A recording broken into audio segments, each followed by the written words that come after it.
Welcome back to my vlog. Ayan guys, ang tagal-tagal ko na rin pong hindi nakakapag-vlog dahil wala na po akong time. So ayan guys, nakikita nyo naman po at nandito ako ngayon sa favorite ng bayan at favorite ng lahat, ang shawarma. So ayan guys, nandito ako sa store ng shawarma. Ayan guys, kitang-kita nyo naman ang paggawa ng shawarma. So ayan guys, ang kanilang mga sauce. Nilalagyan na nila ng chili. Ayan, so ang nauna yung puti ay mayonnaise or giniling na. So ayan, okay daw. Okay yan, boss. Ayan, so nilalagyan na nila ng parsley. Parsley ata yan, if I'm not sure. Ayan, so ayan, lahat yan guys, lalagyan ng vegetable. So ayan guys, parsley or pichay. Bagyo pichay kumbaga sa atin, ganyan po guys. Bahala na yan, basta ganyan po siya. Ang nilalagay dito. Ayan, so nilalagyan nila ng cucumbers. So ayan guys, may cucumber talaga yan. Hindi mawawala ang cucumber dyan guys. Lahat ng shawarma ay may ganyan. Depende na lang sa'yo kung gusto mong palagyan ng gulay at cucumber na sa iyong panglasa. So ayan guys, kinukuha na nila ang 1,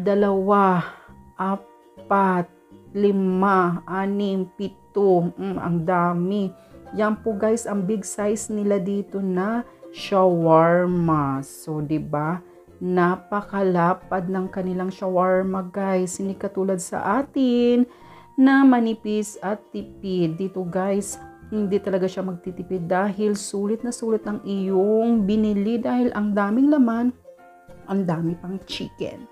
So, ayan guys, nilagyan na niya ng French fries. Tapos, ayan, mag-umpisa na siyang magkayod dyan. Kayod talaga. Ayan. So, guys, nag-i-slice na siya ng chicken shawarma. Ayan, guys. So, delicious. Tapos, ito rin po, nag-prepare na naman po siya ng panibagong shawarma. So, ayan, guys. Ang dami nilang shawarma order for today.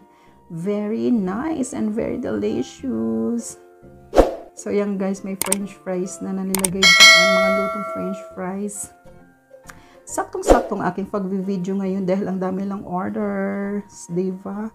So, dito guys, magkalapit lang po ang kanilang paggawaan ng shawarma at saka doon sa paglalagay ng mga sauce.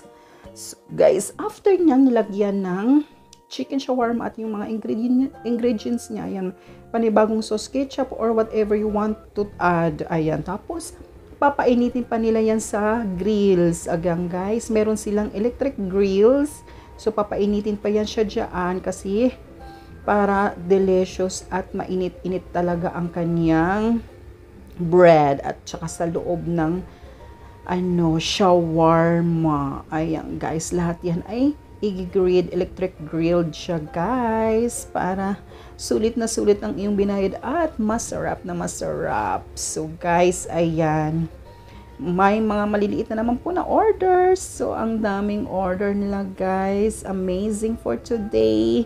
Ang dami nilang benta for today.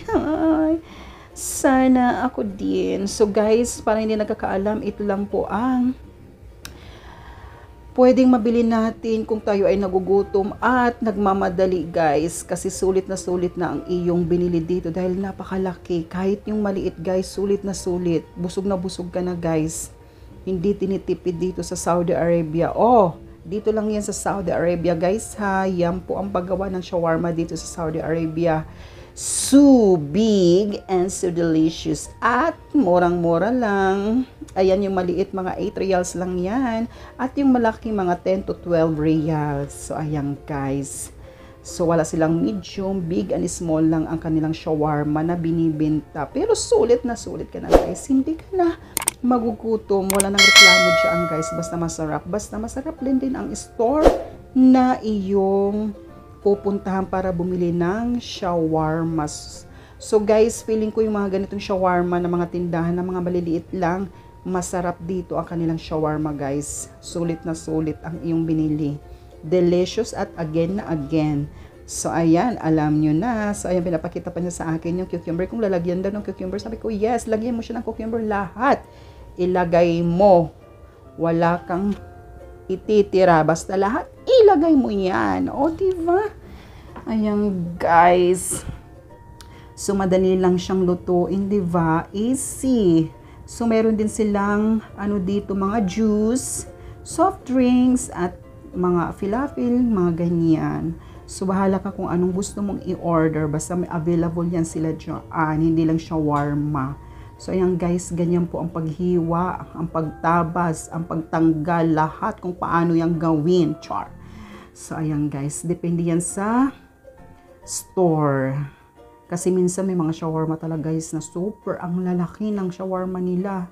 Talagang jumbo dyan guys na pinapainit. Pinapainit yung pagluluto na ganyan. Jumbo na jumbo talaga guys. Grabe. Ito malaki-laki din naman itong paggawa ng shawarma. Diba? Kailangan lutong-luto guys ang shawarma para hindi siya lasang malangsa. Diba? Fish lang ang malangsa. Char! So ayan guys, nagpe-prepared na siya ng French fries. Lahat yan ay lalagyan ng French fries, guys. Diba? So delicious. Nagugutom na tuloy ako, guys. Gusto ko nang kumain. Gusto ko nang tumalon dyan para kumuha ng isang shawarma. Kutkutin ko siya lahat. O, diba? Sarap-sarap ng shawarma nila, guys. So, guys, ang shawarma ay anywhere in Saudi Arabia. Nagkakalat po ang ganyang mga store na mayroong shawarma. Depende na lang kung masarap ang kanilang pagkaluto ng shawarma. At dito na po guys, natapos na po ang aking shawarma binili. Ayan na po guys, dalawang shawarma, spicy and regular. So thank you so much and busog-lusog na naman po.